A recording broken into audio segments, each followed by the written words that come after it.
All right. We are live. Welcome, How's it Captain going, Adam? Captain Adam from Real to Real Outdoors, and I have Captain Gabe from the Ultimate Salmon Derby. How's it And going? yeah, that's going well. We're getting ready to kick this thing off here in less than a month, right? Or close to a month. I don't even know. Yeah, I don't even know what the date is. That's the bit. It's like not even salmon season in my chartering world yet, and I still don't know what date it is. It's bad. yeah, June 15th. So exactly 1 month. a month from today. Yeah, yeah. So getting excited about it. Awesome. Well, we want to welcome all of our Facebook and YouTube and guests from wherever. Uh, Russell, thanks for giving us a thumbs up there. I hope you can hear us and understand. Um, if you are on YouTube, if you have any questions concerning the Derby, feel free to type those in. I do believe we're going to be able to see the all of the questions from everyone on Facebook as well. We're multi-streaming this to a whole bunch of different Facebook pages. So hopefully we'll see that. If you don't feel that your question is getting through, jump to Real Outdoors on YouTube and type it in there, and we will definitely see it there. But anyways, that being said, I haven't used this program in a little while. So I don't know if they resolved the chat issue, but yeah. So we're here to basically talk a lot about the boat ticket. There's a lot of communication going on about the Derby and about this boat ticket and how it works. And yeah, do you want to just kind of give us a general overview and maybe a situational thing of who is Yeah, boat ticket person? yeah, gladly. So the boat ticket in concept is if someone were to buy a boat ticket, anyone that steps foot on the boat would be covered um, by the boat ticket. So we're saying the captain, the mate, friends, family, clients, anyone that steps foot on that boat would be covered by a boat ticket. Um, in I guess in comparison to the individual ticket, which is assigned to an individual person. Um, the neat thing about the boat ticket also is there is a separate prize pot that you're in the running for on top of the top five that we have every week for the salmon and top three on the trout and the Atlantic division. You're also in the running for um, top three boat ticket every week, right? So you're competing against other boat ticket holders, whether they be recreational or charter captains. Um, the boat ticket is a separate prize pot on top of the other prize pot that we have. So the boat ticket is actually sponsored by Trax Tech. The biggest fish overall is would be receiving a $6,000 prize pack from Trax Tech. The second, the so that's for the overall for the full 8 weeks, and then weekly we'll be giving for the biggest fish of the week. It'll be a $4,000 prize pot. A second place is a $500 prize pot, and third place is a $200 prize pot, all sponsored by Trax Tech. So definitely some big prizes that are alongside the main part of the Derby. So Yeah, very cool. Jeff, hello. How? Thanks for the how's it what's going, up. Jeff? And we're doing all right here. Once again, if anyone does have a question, feel free to type it in the chat. So just a situational thing. So say I'm a charter, and this will probably be discussed, I would think, a couple times during the live stream. But I'm a charter. We catch a fish, and the customer catches the fish. Can I weigh that fish? Yeah, so we left it open to where either the customer can take it to the weigh station and weigh it in, or the captain can take it in and weigh it in their name. So it's either the person rod in hand Yep. that can you can enter the fish in their name, or the captain. There's a lot of situations where, someone's leaving out of town, they don't have the time to run to the weigh station, so that in that situation the captain can go weigh in the fish. So, but the person whose name it goes in has to be present at weigh-in. Sure. So if let's just say that I catch a big fish the first week of the Derby on my boat, and I weigh that fish as the captain. Yep. So say week 5, we catch a big fish on the boat. Am I able to, not personally, I can't, but can the rod in hand person weigh that fish? Yeah. So each name is only allowed one place on the leaderboard. So yes, at that point the client could weigh it in. You could also weigh it in your name, but at that point it would be the better placing fish would take precedence. So Sure. yeah, But if it was, but let's just say that fish also wins that week, then they would be able to accept that prize. Yep. Under the boat ticket Yep. umbrella or whatever you want to call it. So technically everyone that fishes for that day is getting a ticket. Yep. Yeah, it's on the boat. Yep. It's like having a daily ticket for each person that's on the boat while they're on that boat. Cool. So Captain Micah just showed up in the waiting room. I guess we could call it that. So we could bring him in. And sure. So this is there he is. Hey Welcome guys. to Captain Micah from Hiatus Charters. How's it going, Micah? Oh, pretty good. Man. How are you? Not bad. It's been a long winter. Ready to be hanging out with you guys up in Ludington again. Yeah, you've been busy. I think I've seen you on the internet more than anywhere. So probably more than you saw me last summer when I was right in town. Yeah, right. Yeah. Good to see you. I heard you guys have been doing a number on the fish up there. Yeah, fishing's been great. So hopefully it holds strong and have a good start to our season and keep it going through June, July, August. Excellent. Yeah. It'd be nice if they don't disappear. Yeah, it'd be nice. And unfortunately, we know what's going to happen, but we're going to enjoy it while we can. Yeah. Well, some years it's a short period, and right. Some years it's a long period that they're gone. So we'll keep our fingers crossed. That's right. So what's got a couple questions about the Derby today. I didn't hear what you guys started with. I just got home and got logged on here, so I missed the first part. But I'm definitely curious about I join up, I enter my boat, and have a customer reels in a fish, and I got to tell that customer there's a chance they're not going home with that fish. Can you tell me a little bit more about the policy and the rules regarding freezing fish for the Derby? Yes. So if that fish that your customer catches lands in the top 2 for the week, we actually just changed the rule last night. It was top 3, but if it lands in the top 2 for the week, that fish will get bagged and tagged and put in a freezer at the weigh station. They would get the fish back at the end of the week if they wanted it back. So let's say it's a trophy they want to mount.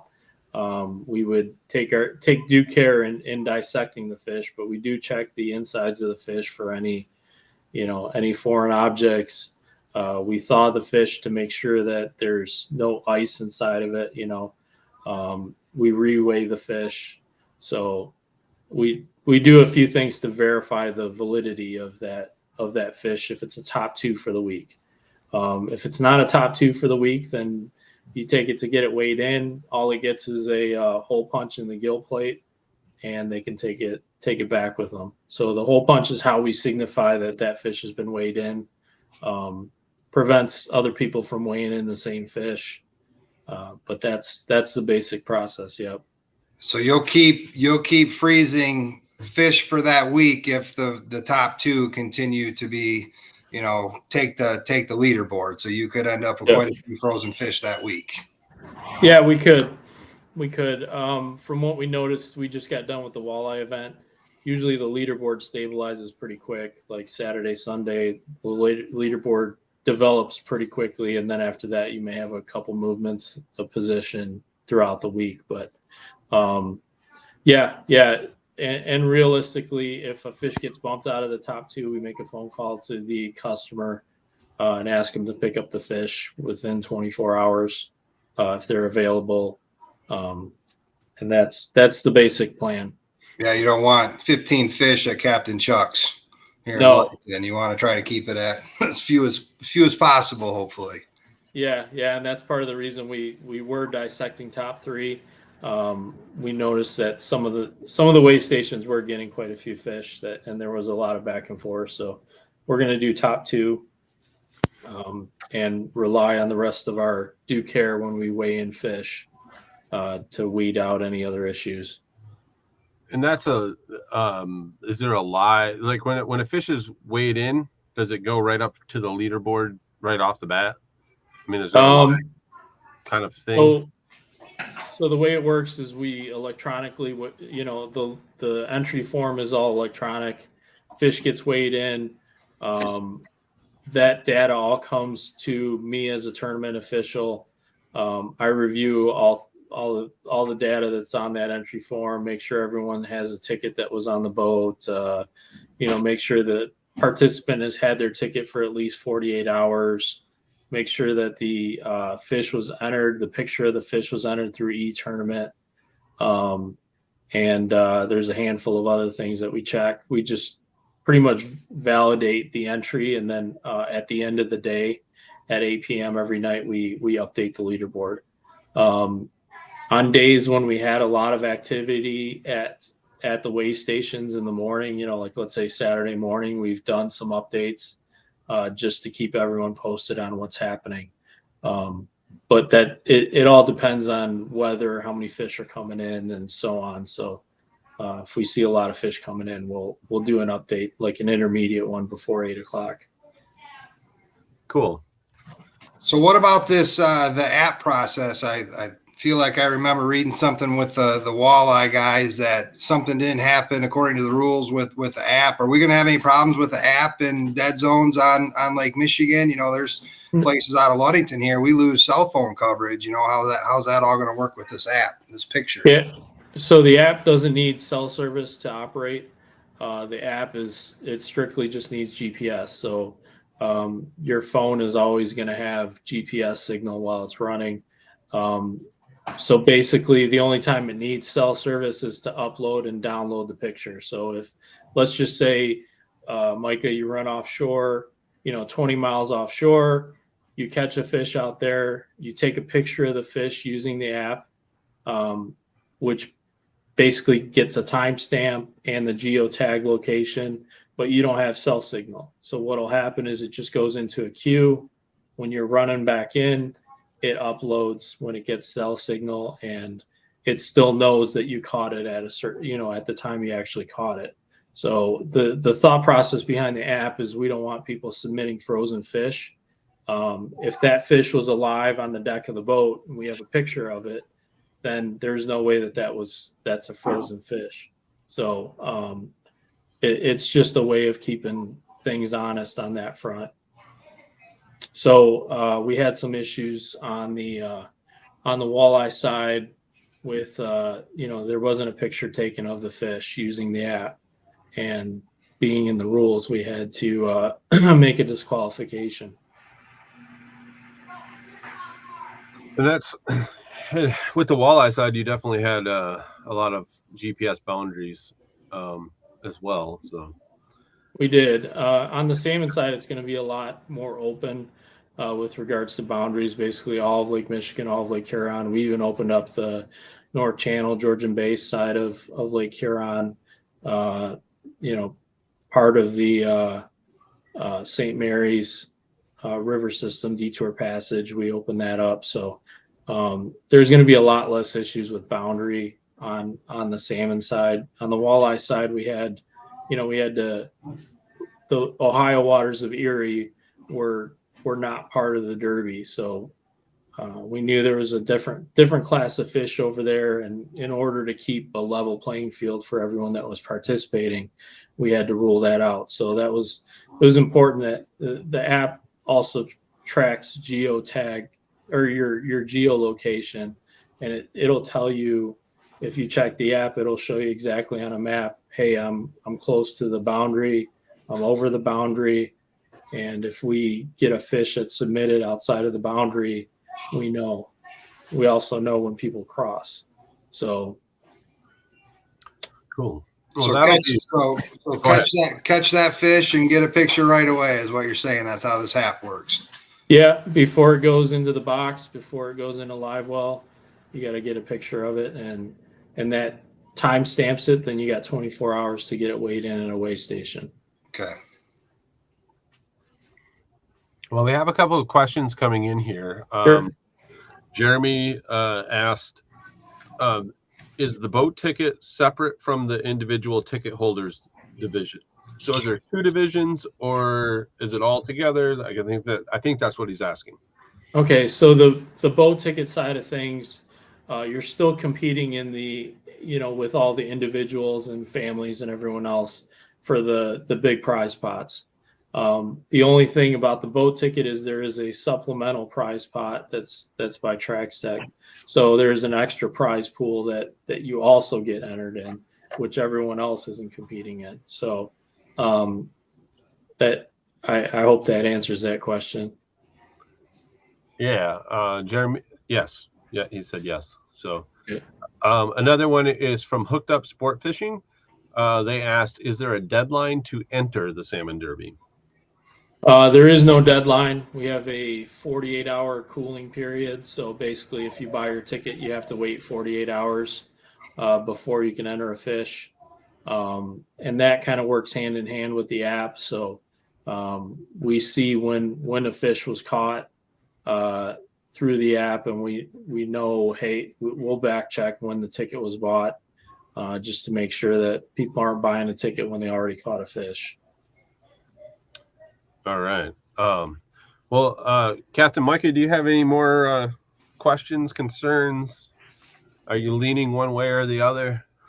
Yeah, I have one more question for you about the boats. I'd like to win a boat, and it sounds like there's an 18-foot boat that's available for 7 weeks, and then the Grand Champion Ultimate Salmon, biggest salmon, will get the big boat, the 23-foot boat, correct?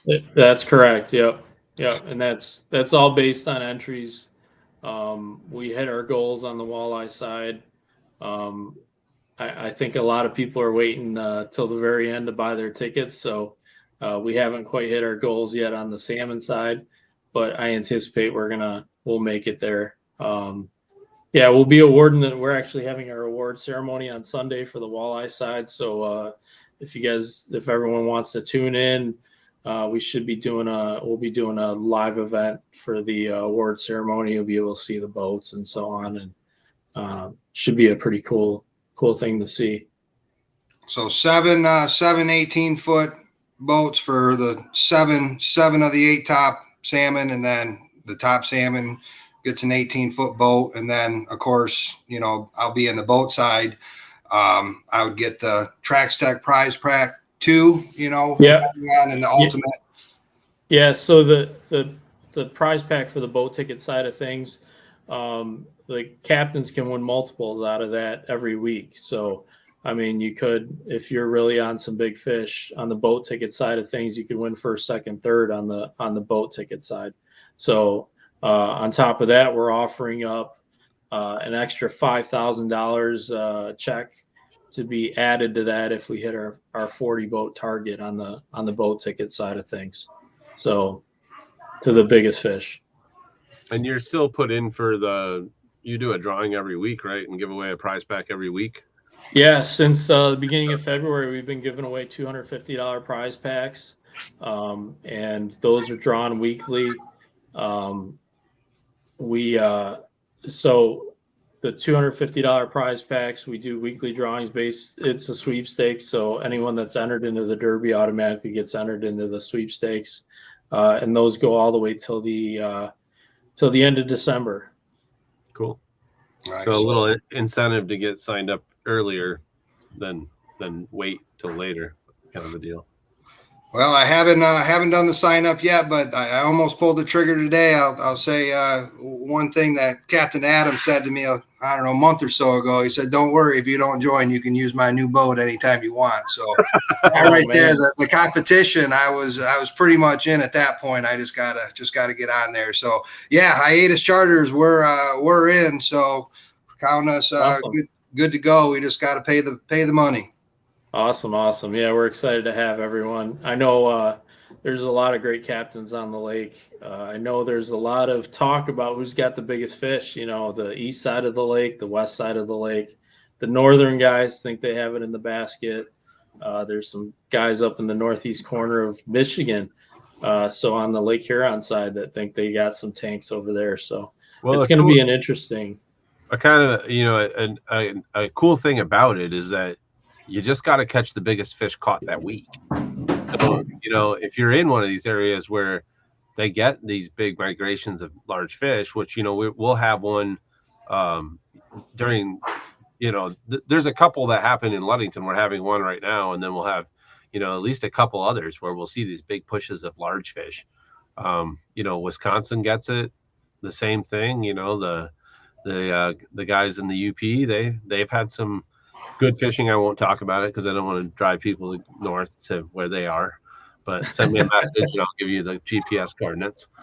But anyways, I think it's cool. There's a lot of opportunity, no matter where you're at, get out on the water, if it's bad weather for a week and somebody's still going to win. Right.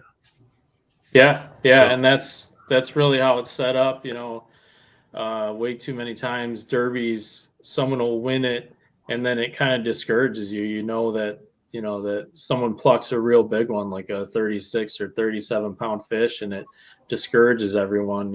It's caught early on, and this, by resetting every week, it gives new fresh incentive to go after it even harder. Right. So it should be fun. My heart's with the salmon. I love walleye fishing, but my heart is salmon fishing, and I'm really looking forward to seeing how this shapes up. So, well, awesome. Well, Micah, thank you for tuning in and asking some questions, and I'm looking forward to using your boat if you win one. So right on. Yeah. Use somebody's. So if I don't win a boat, Micah doesn't win a boat. If one of you watching wins a boat, if you would invite us to go with you, it would make our day. Absolutely. Yeah. And I saw the boat at the Ultimate Boat Show or Ultimate Outdoor Show. They're solid. That's a solid boat. They're really nice, really, really well made. Look great. Yeah. They're it's definitely a little bit out of the box from what we typically see here in Michigan, but there's some good qualities to the boat for sure. They're well built. They're easy to keep clean. They're built to be reliable, and they're all composite. There is no wood in the boats. They've got built-in flotation, so there's definitely some pretty cool characteristics for the boat there. Awesome. Well, we'll let Captain Micah go. If you're looking for, we'll get Captain Micah signed up, and then if you can maybe pry through his dates and see if he even has anything open. Yeah, that's more another than I thing. did before I got married. Some of the captains on the walleye side of things were offering big fish trips. They offered people the option between fill the cooler trips and big fish trips. So, I don't know if anyone's really considering that yet on the salmon side of things, but it definitely changes the way you go out and fish. I know it makes a difference. If you're saying, hey, we might only get 3 or 4 bites today, but if we get them, they're big bites. Yeah. It's just another way of participating with your clients, and there's opportunity there. Awesome. Well, thanks, Micah, for tuning in. Yeah, thanks, guys. Looking forward to participating here. It's going to be fun. All right, bud. Thanks, We'll talk buddy. to you soon. We'll see All you. right, see you guys. All right, so we have some questions coming in. If you have a question, feel free to throw it in the chat, and we'll be getting to it. I am seeing all the platforms are coming in, so which is great. Awesome. So let's see here. We have what do we have here? I see Nate here with West Michigan Fishing. Oh yeah, yep. I do owe you an email back, Nate. I will get back to you. We just got back from Wisconsin here, so I apologize. We'll get back to you. Yeah, Scott Garbs asked something about if you live too far away, you have a fish in the freezer thing. Is it possible to donate that fish or something like that? Yeah, we did donate some fish on the walleye side. It is possible to donate it to a worthy cause. We didn't throw away any fish on the walleye side for people that couldn't pick up fish. We found some families that wanted some fish, and obviously coordinated that through the angler. Yeah, and if it's in Ludington, obviously we'll do our best to do that. If you ever have fish and you need to donate it, there is a lot of worthy causes out there that will take it. So, which is cool. Let's see if we have anything else here. I see Nick here, Nick Hamayed. He's one of the walleye guys from the Detroit River. How's it going, yeah. Nick? Is he in the waiting? No, that's Micah. No. Okay. Yeah. All right. We were maybe possibly having another guest. We'll see if he makes it in. If anybody else does have a question, though, feel free to throw it out there. As far as I don't know what else we can cover on this. You could give me all your hot baits or something. I think you've heard most of them. Yeah, I'd like to see him in action. I feel like. Well, I'd be glad to show you. Yeah, but I think I can't be giving away tricks on how to win a boat. That's the hard part there. That would be. I could see that. That would be a conflict of interest, maybe. Yeah. But we could exchange secrets. You know how it works on the dock when someone's tying things up. Hey, what's that? What's that? I've never seen that one before. I see somebody threw out the not known by very many people. White double slick. No one runs that with a pickle subject in it every day. Never heard of it. Todd Reed, Captain Todd. How's it going, buddy? I see you've been catching some walleyes down in your neck of the woods. He's from Jackpot Charters out of Ludington and somewhere in Ohio. Yeah, my dock mate. Kevin Payne. Kevin, I haven't seen your question come through. Oh yeah. Kevin asked about getting rid of the weigh-in process completely and just use length and do everything through the app. There again, it's like there's ways to make fish longer. Yeah, the tough part with length is you get into a lot of the issues of the nose wasn't touching the bump board, was the tail pinched, there's a lot of difficulty there. I feel like if the fish is going on a certified scale, which we have certified scales, all of our scales are identical. It's a level playing field. So there's no question the number doesn't lie. So I think with salmon too, it's not, walleye guys measure fish, salmon guys weigh them. There's a lot of difference between 41-inch fish. You could have a 40-inch fish that weighs 35 pounds and a 41-inch fish that weighs 28. So yeah, which one's bigger, really? Yeah. let's see. Andy, getting into how do you find lake trout spots? Well, so when I'm fishing lake trout spots, I'm looking for flats, little flats that are surrounded usually by drop offs.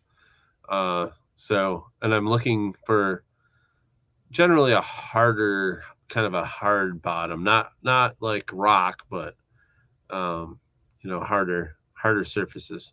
So Yeah. I have some videos about trout fishing on Reel to Reel Outdoors, so definitely check those out. Trout's kind of like giving up trout spots is like letting one of your buddies date your sister. Just can't do it. Well, I think there's a lot of good information in some of the other things that we've put out. So if you look in there, you'll find some info. Yeah, trout like to slide up and down drops and up on top of points and so on. I feel like they'll roam fast flats, but that's where Adam, where he was bringing up the spot on the spot. That's the tough one.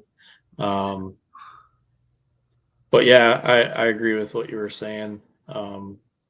Flats adjacent to drops and so on, but it can't be the rock, it can't be the sand, at least from my success. But I'm not a very good trout fisherman though.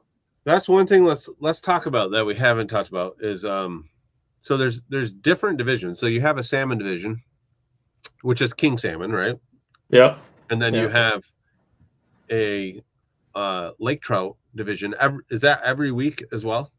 Top 3 every week. Trout division. Trout. So it's trout overall. Trout. So it could be a brown, could be a steelhead, and it could be a lake trout. And then also an Atlantic salmon division. Yeah, which is top 3 overall. So for the full 8 weeks, we're doing top 3 on the Atlantic salmon side of things. I don't even what's a big Atlantic salmon? Like what's a number? Say for us here in Michigan, something in that 15 to 17, I would say, is a big Atlantic. If somebody goes Atlantic fishing, and you want me to go with you, I'll go. I'm just saying, if someone wants to give me an invite, we'll shoot a video. I've never specifically targeted them. I've caught just a few in my whole life, but yeah, there's some good areas. So I know, let's say the St. Clair River is a good place to go. Atlantic fishing. Let's say the northeast corner of the state is a good place to go. Presque Isle area. Alpena. And then the Detour Passage is an excellent place to go Atlantic fishing. But they definitely are not like your typical salmon, your typical king, your typical coho. I'm noticing a lot more shallow water, or let's just say surface fishing for them. They seem to react better to a lot of surface baits. So kind of like browns. Yeah, and they're not, just like browns, they're not as temperature sensitive as most of the trout salmon species. They're more tolerant, and if you find bait, usually you can find Atlantics. All right, so we have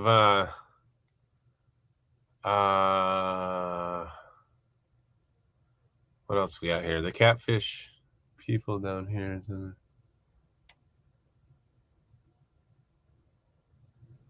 Yeah, so some of these are a little bit off topic as far as the boat thing, but I definitely would talk about.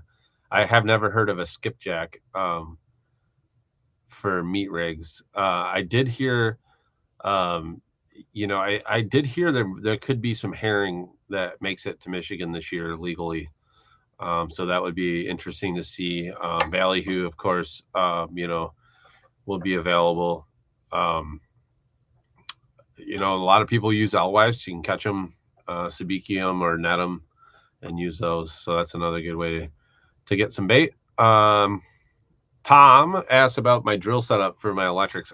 I'll make a video about it. I wasn't going to make a video about it because I felt like if people fried their, $500 to $1,500 electric reels because they're using Milwaukee batteries and some parts I've sourced off Amazon, that maybe I would be liable somehow for that. But we've been running them for years and we haven't had any issues. So I'll make a video. That's a good video. That would be fun. Yeah, that would be a good one. And include in that video your secret trout rigs. We'd all appreciate that, please. Well, I like to run white slick 11-inch paddle with a spinning glow. No, yeah, I'd show some. I think it's the rig's important, but technique is more important. But I mean, I don't know if I could. Like, we have a couple that just couldn't. You wouldn't believe it if I told you. So I don't want to get people to start a big mystery on the internet. Is he telling the truth or not? But basically, if it flashes and it floats slightly off the bottom, it'll probably catch lake trout for you. Let's see. I see one here. How do you feel about a family and friends ticket? I think that's Nate. Again, would be like the family ticket and require one family member, but the other 3 spots could be other family members, not from your home. We did put some thought into that early on when we were developing the Derby. The hard part is proving that you're family, and dealing with birth certificates and things like that. It's very difficult. The goal behind the family ticket that we currently have was to get kids involved at a discounted price. You got 5 people for the price of 3. So, 2 adults and up to 3 children from the same household or same last name. So we, I guess if we can brew up a better way to do that, the goal ultimately with the family ticket was to get more kids involved. Yeah, I think the family ticket's that's a cool idea as well. I think the boat ticket. I mean, for me, it's kind of a no-brainer. But if you're one of those people that's fishing every weekend with multiple people, you can always. So say you and Courtney are going and you have a family ticket, but you're bringing Tim, who is just a guy. Tim can just buy a ticket, and then you're still all covered, right? Yeah. So you're only buying additional tickets for the buddy or for. And there is a 1 day, correct? There is a 1 day also. Yes, that's correct. But you still have the 48-hour. You have to buy it in advance. Yeah. So that's a good item we can talk about real quick. So the 1 day ticket, basically the way it works is when you buy your 1 day ticket, you have to state what day you're fishing. If you state the next day as being your fishing day, then you can still fish with the people that are already registered in the Derby, and they won't be disqualified. But you can't catch a fish and weigh it in unless the date that you're fishing is 48 hours from when you bought it. So I know there was a lot last minute kind of thing. You still can legally participate. Yeah, you're not disqualifying the people that you're fishing with because you don't have a ticket. So Casey asked a question. I think we kind of just covered it. So say you caught a whopper, can you purchase a ticket before you weigh in? Well, you have to have that ticket 48 hours before you catch said whopper, or at least weigh in said whopper. So, and that's correct. That kind of keeps you, like, if you want to be involved in the Derby, be involved in the Derby. Don't catch a big fish and then try and weigh a fish. So this is actually protecting everyone who is fishing the Derby. By eliminating that grace, there's no grace period or whatever. You have to establish that ahead of time. Well, running meat rigs without the long teasers, Twinkies on 8-inch better be effective. We call it a naked head. A naked meat rig is just a meat head. They actually work pretty well. It does change the action. I think it has its moments, but there's definitely scenarios where that is a good option. Non-charter boat ticket and charter boat ticket. So it's all the same, and it's really not about being a charter boat or not being a charter boat or anything like that. It's really just about covering different people on the same vessel. So it's just a boat ticket, so it's not whether you're an individual and you have 10 different buddies that fish with you and you don't want to have to worry about harping on them to buy a ticket. You're covered, plus it gets you in the side pod on top of that. And charter captains are welcome to buy a boat ticket also. But we had quite a few recreational guys buy boat tickets on the walleye side. Yeah, so a lot of the tournament guys want some extra skin in the game and they want to compete, right?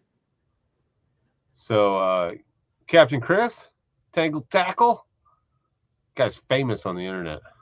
I knew him before he was famous. I want you to know that. Yeah. He's a good dude. He is a great dude. I'm glad to see he's here. Yeah. Trying to get sleep when we have some spare time here, Chris. Salmon Slayer says it best. I feel like $100. I think that's like 4 J plugs. It's about right. Yeah, and it's $100 for 8 weeks, right? $100 for 8 weeks. That's like $12 a week. Yeah.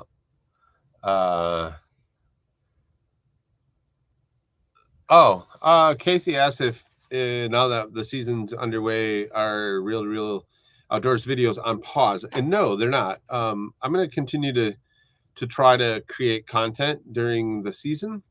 You're going to see some different flavor stuff. Roundtables, maybe. Roundtables get really hard to throw together once salmon season really is rocking. We'll probably try to do some more stuff, but we have some cool new stuff on the way and some stuff that you haven't seen before from Reel to Reel Outdoors.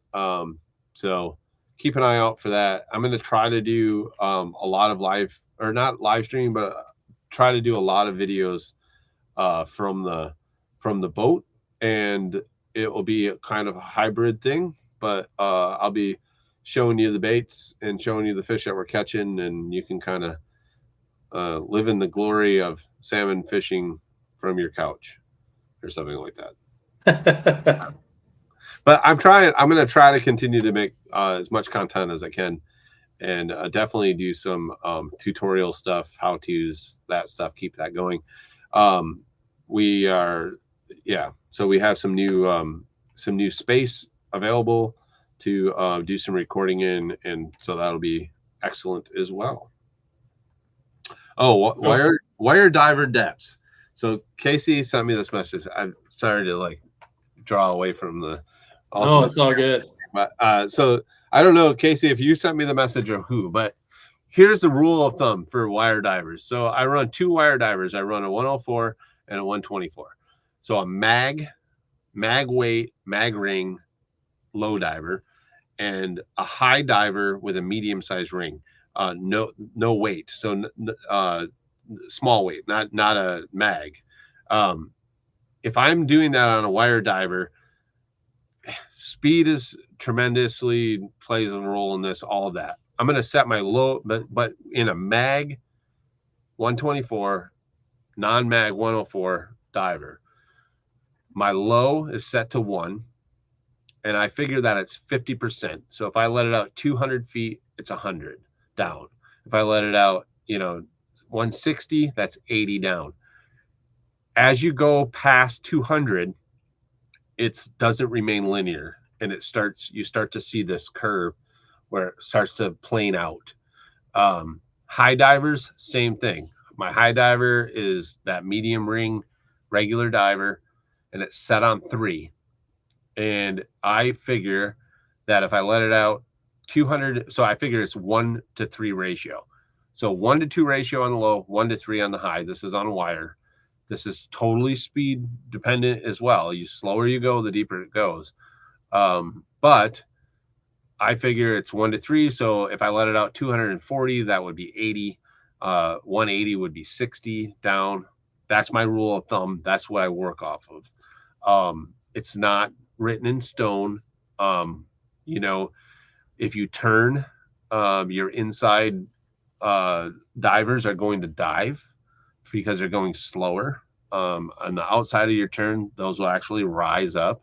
You can get yourself into trouble if you make really fast turns. So if you are a person that likes to turn very sharply and quickly, double wire divers might not be the best option for you. Maybe you can get away with it. I turn very slow. I turn 1 degree per second when I turn.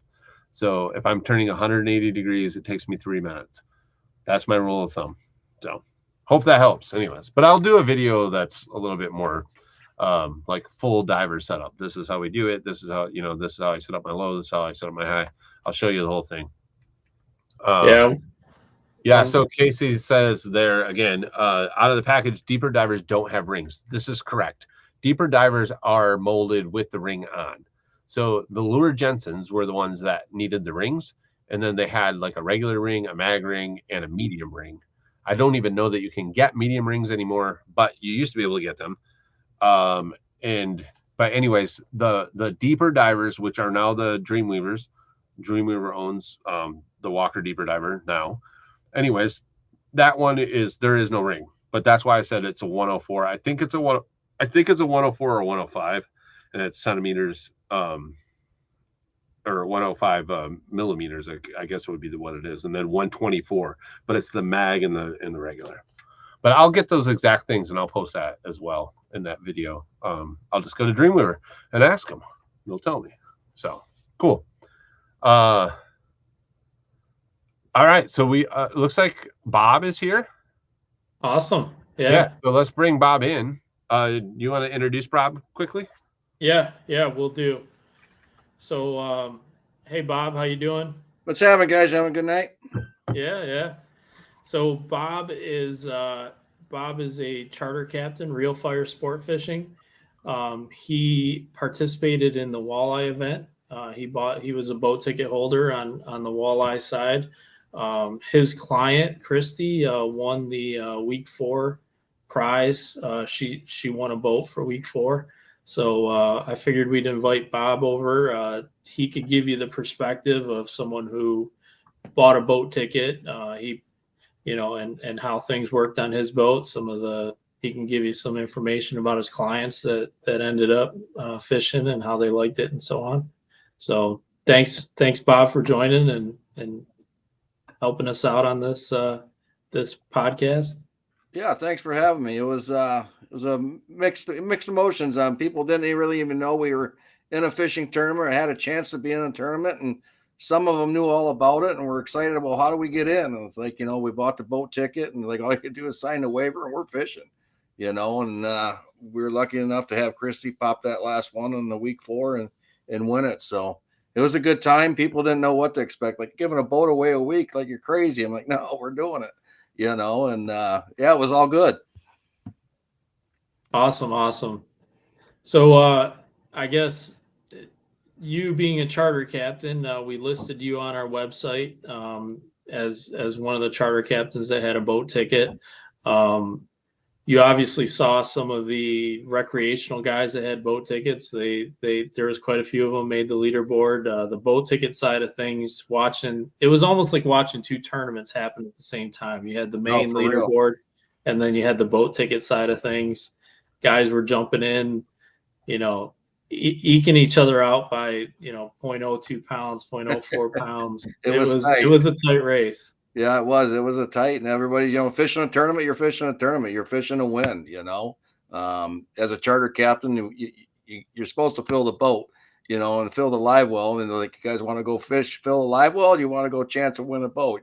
In walleye fishing, you got to fish a little bit different if you're going to go try to win a tournament versus filling the live well, and so you got to give your clients figure out what they want to do, and then figure out one point, okay, we haven't hit a big fish, let's go fill the cooler, and they understood, because you can't sit there and pound skinny water all day long and fill the box full of little fish with walleye fishing. It's a little bit different. Yeah. I guess, Adam, what are your thoughts on the whole? How would you fish different if your clients came in and said, "Hey, we want to target big fish today"? What? Well, I think it's a little different in the salmon world. I think that in the salmon world, the best bite happens the first hour, so Sure. That's your numbers, and then at that point, you have a decision to make. You can usually slide out to deeper water and look for cohos and other smaller, usually juvenile kings as well, or you can beat them. You got to go where they live, and generally big kings get very near the bottom in similar water to where you caught them first thing, and you just got to intrigue them enough to make a mistake. I would say that the biggest salmon that I've ever caught in my life are either first thing, first light, last light, or 11 o'clock in the afternoon, 3 o'clock in the afternoon. These times where these big fish, they have to feed again, and they become active. They're small windows. If you have a text group with lots of boats, you'll notice that at 10:30, 4 people in your text group, so 4 out of 8 hit mature fish all at the same time. It happens every day. Right. It's quite a phenomenon, but you do have to kind of stay where those fish are. They don't go usually that far from where they were first thing, or at night they do. But if you hit some big fish in 120 foot, if you're somewhere between 100 foot and 150 feet, they're still there. They're somewhere, and you can catch them. The guys that are good at it are really good at it. So, but that's where meat comes in. Slow presentation, big rotation, big rotators. Slow. I'm a slow guy. I should walleye fish the way that I salmon fish. My natural speed is, if someone passes me, or if I pass someone, I usually call them to make sure they're okay, because I broke down. But no, that's kind of the tricks to kingfishing, is really getting it slow, getting it in their face, give them some opportunity to react. So, yeah. We have a question from the Blind Osprey. He said, I think this is directed to Bob. What did your waiver entail? Like, how did your waiver system work? Yeah. The waiver system was through the tournament that Gabe produced. That waiver, everybody was that got on the boat had to sign the waiver that Gabe put out there for the tournament, and that's the only thing that we worked out. Gotcha. I gave options to everybody in the boat how they wanted to handle it if we did hit a big fish, and everybody was a little bit different, and we just went trip by trip of how it was going to play out. Yeah, it's acknowledgement of that they're participating in an event. They're not going to hold everyone that's holding the event. They're not going to hold the captain liable. It's just it's a liability waiver. We provide those to the captains for their clients to sign. Yeah, and everyone signed it before we left the slip there. Yep. I'd be interested to know, kind of like, as far as how charters handled it in the walleye side, as far as did you give the clients an option to buy into it? Did you give them, are they just a part of it because you're a part of it? Is there I talked to my clients, like, okay, here we're in the tournament. How do you want to handle it? If I catch it, you want to split it, or you catch it, you want to split it? How do you want to do it? And to be honest with you, everybody in the boat's like, if you win, I'll split it with you. Whoever caught that fish, we'll split it. and we'll figure it out. And that's what I ended up doing for most everybody. I had one guy that, well, if I win, I win. I said, okay, well, I can't stop you. That's your right. And it is what it is. I mean, I rolled the dice and took it that way, and that's what we ended up doing. Now, it's a little bit, anybody can do what they want the way it was laid out, right? Yeah. I think there's the big question that a lot of charter guys are talking about. How do you handle it? Right. How do you handle it? I was open about it with my clients, and and it worked out where Christy won it, and then we ended up splitting it. And that's the way we're going to do it. Did you use a Sawzall, or how'd you do it? Right, exactly. Well, it's got built-in flotation, so there you go. She gets it during the week, and I get it on the weekends. yeah. No, but I know I've spoken to quite a few captains on the walleye side, and everyone had a different outlook on the prizes, and if they were splitting prizes, if the clients were chipping in towards the boat ticket, if and all the captains, they have that freedom to decide on their own how they want to handle it. So we really don't get involved on that front from the Derby side of things. I'll just say that I don't know how I'm going to handle it yet, but when I make my decision, I'll let you guys know. And that's the way I did it. It's like, you fish a tournament, you fish to win. I mean, I always have them. I'm very competitive, but it's like, okay, well, we did, now we won it. Well, now we got to hold to it. It's like, this is reality. When Christy landed that fish, I said, our day just got longer. It's like, what do you mean? I said, well, we're going to the scales, and this might hold up this week, and it ended up holding up. She's like, I never dreamed of this. I'm like, yeah, well, that's tournament fishing. You never know. Yeah. Did you catch it the first day of the week?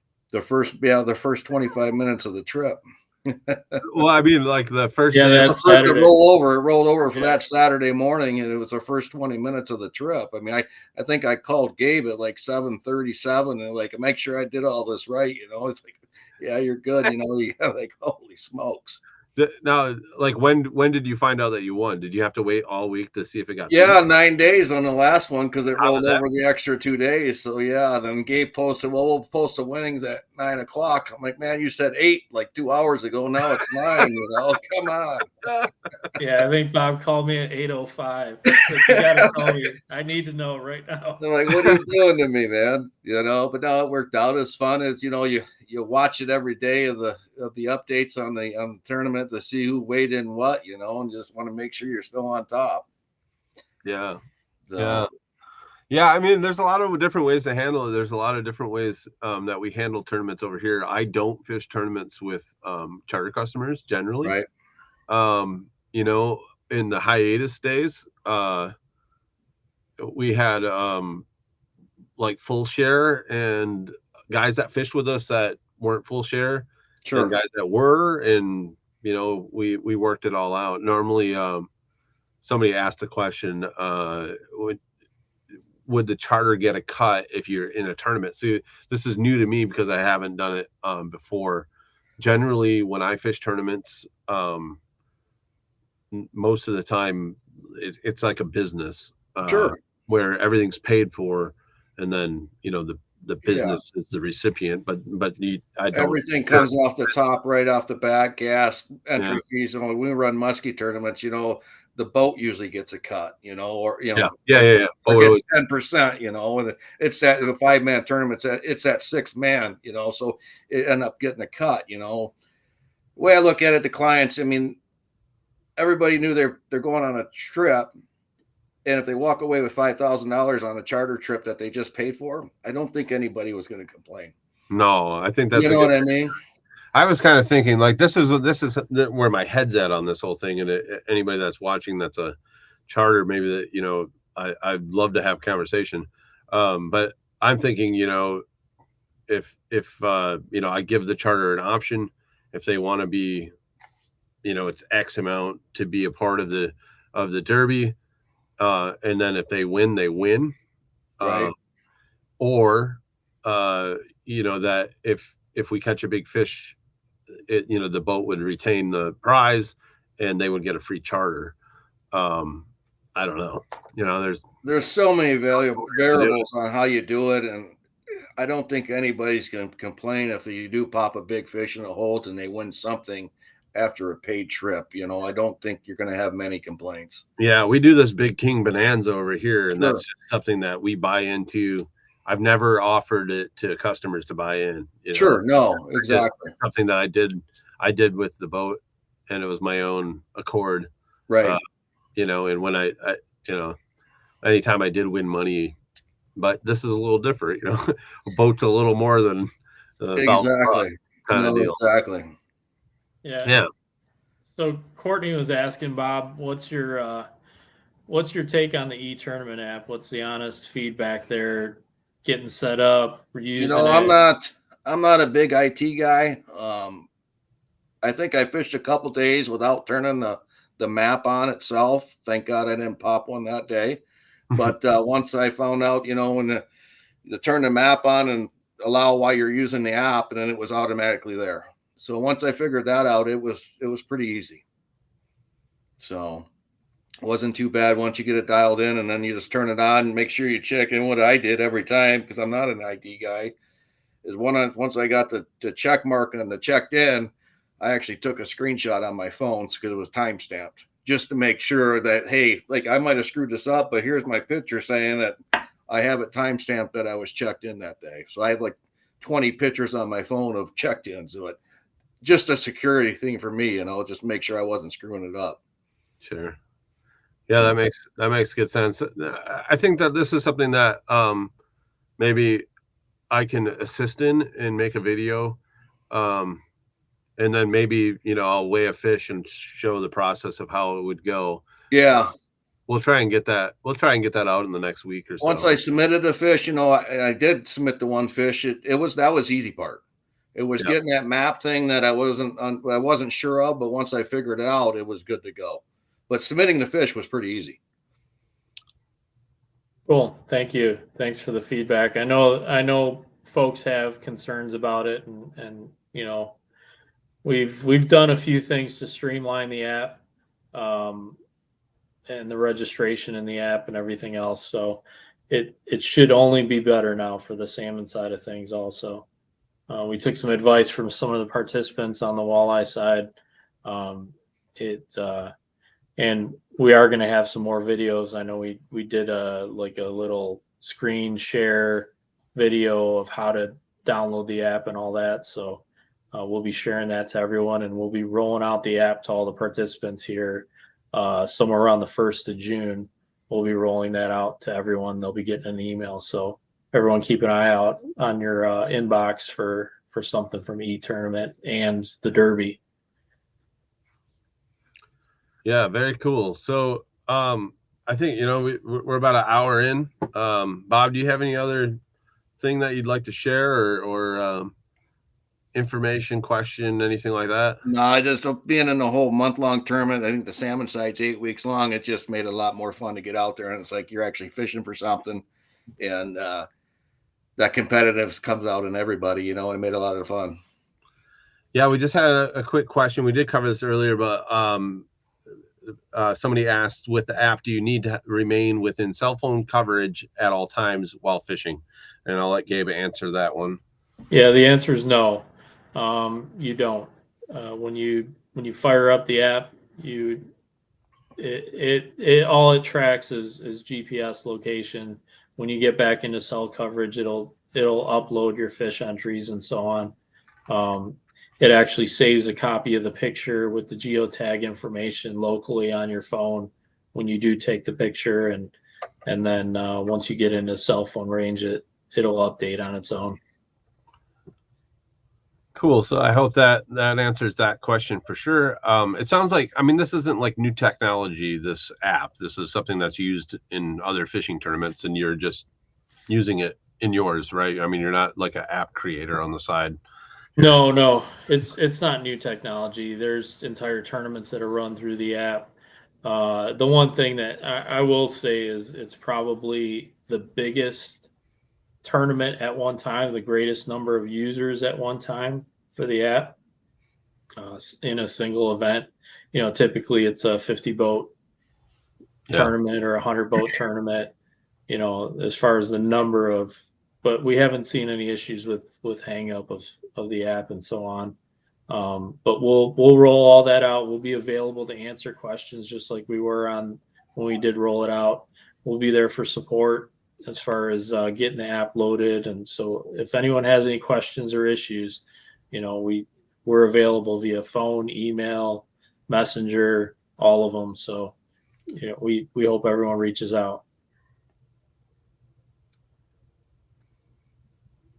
Oh yeah. So Courtney just added in, you do have to register and set up e-tournament while you have either cellular data or Wi-Fi data available to you prior to fishing. So that's definitely something to plan, you know, to take a few minutes and get that accomplished before you hit the water. For the first time, it's not every time, right?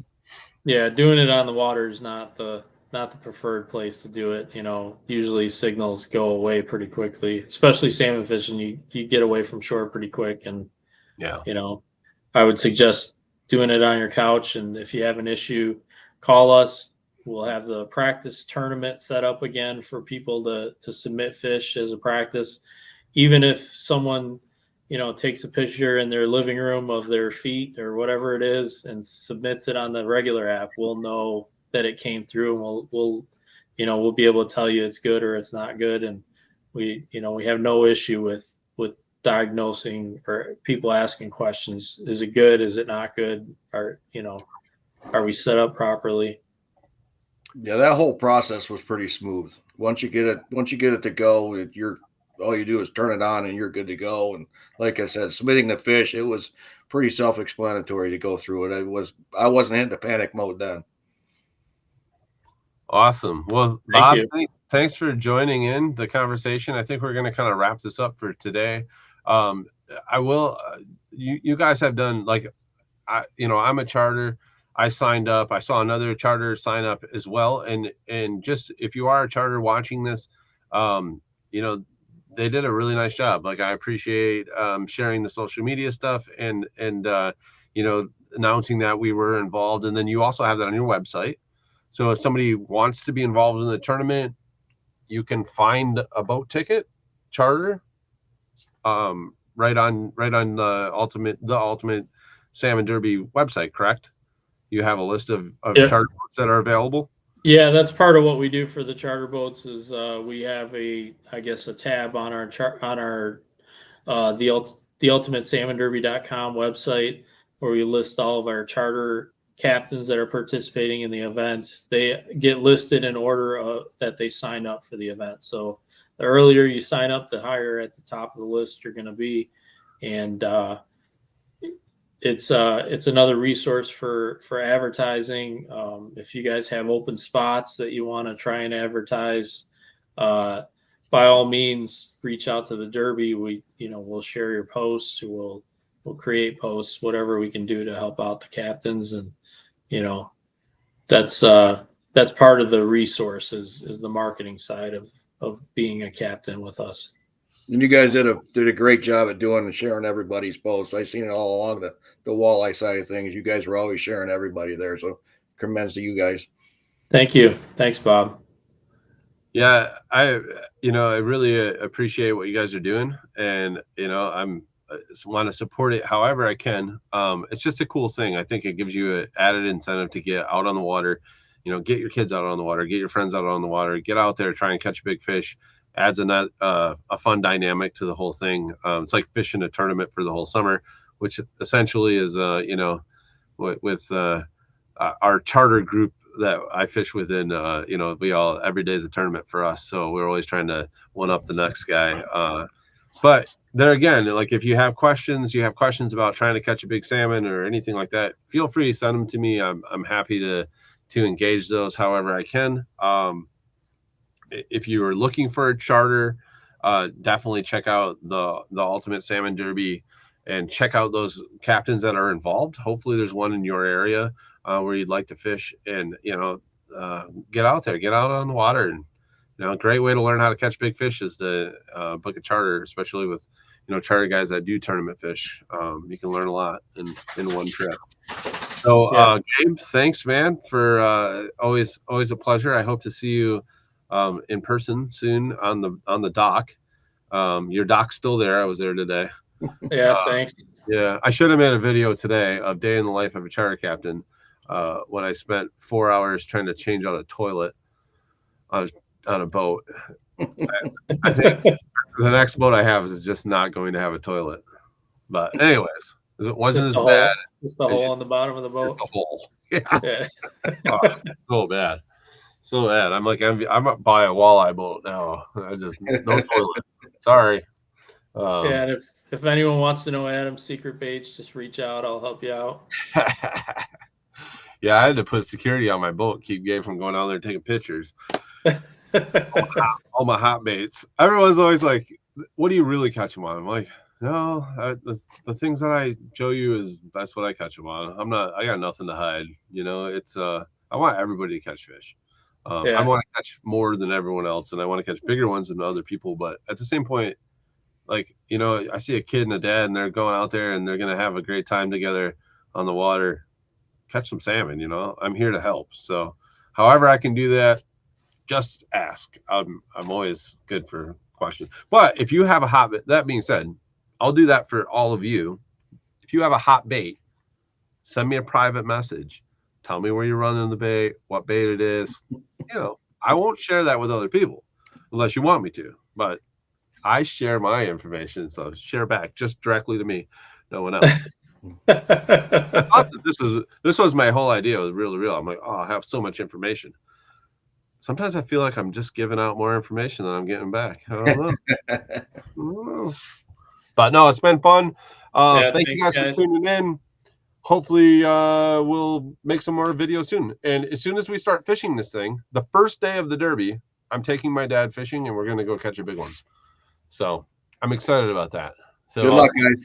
We'll do a live stream that day for sure. But yeah, good luck. Congratulations, Bob. Thanks, man. Appreciate it. Congrats, Stay Bob. tuned. Thanks. Watch our social media, and we'll see you guys soon. We'll see you guys. Thanks, guys. We'll see you. Bye.